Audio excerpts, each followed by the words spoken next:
اشرح لی صدری ویسر لی امری واحلل عقدۃ من لسانی یفقہوا قولی۔ السلام علیکم ناظرین، امید ہے کہ آپ خیریت سے ہوں گے۔ اللہ تعالیٰ آپ کو آسانیاں عطا فرمائے اور آسانیاں تقسیم کرنے کی توفیق عطا فرمائے۔ آج کا پروگرام نظر بد کے بارے میں ہے۔ تو اللہ تعالیٰ نے قرآن مجید میں سورہ یوسف کی آیت نمبر 66 اور 67 میں فرمایا ہے۔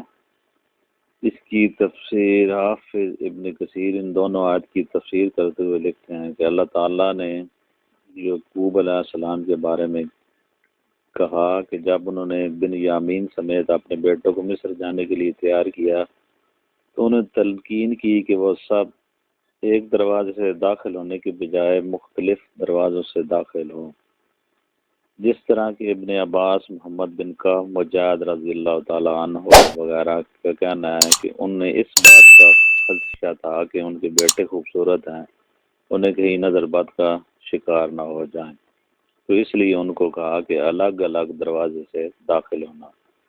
تو فرمان الہی ہے کہ قریب ہے کہ کافر اپنی نگاہوں سے آپ کو پھسلا دیں گے۔ جب کبھی قرآن سنتے ہیں تو وہ کہہ دیتے ہیں یہ تو ضرور دیوانہ ہے۔ تو ناظرین، نظر بد کا لگ جانا ایک حقیقت ہے۔ اگر کسی بہن بھائی کو، بچے کو نظر بد لگ جائے تو اس کا ایک مجرب عمل لے کے آیا ہوں۔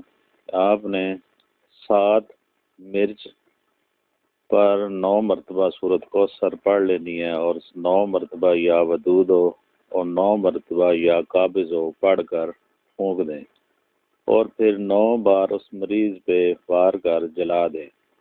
اگر مرچیں جلنے کی خوشبو نہ آئے تو سمجھ لیں کہ نظر، اور جب تک مرچیں جلانے کی بو نہ جائے جلاتے رہیں۔ نظر بد کے لیے ایک اور آسان عمل ہے کہ یا رقیب ہو یا حفیظ ہو، اگر کوئی 500 مرتبہ روزانہ ورد کرتا ہے تو وہ نظر بد اور جادو اور آسیب سے محفوظ رہتا ہے۔ اور اس کا صدقہ ہے کہ 5 پاؤ گوشت جو ہے نا وہ جانوروں کو ڈال دیں۔ تو ناظرین، یہ تھا آج کا وظیفہ۔ مجھے امید ہے کہ آپ کو یہ عمل پسند آئے گا۔ تو مجھے اگلی ویڈیو تک اجازت دیجیے۔ خدا حافظ۔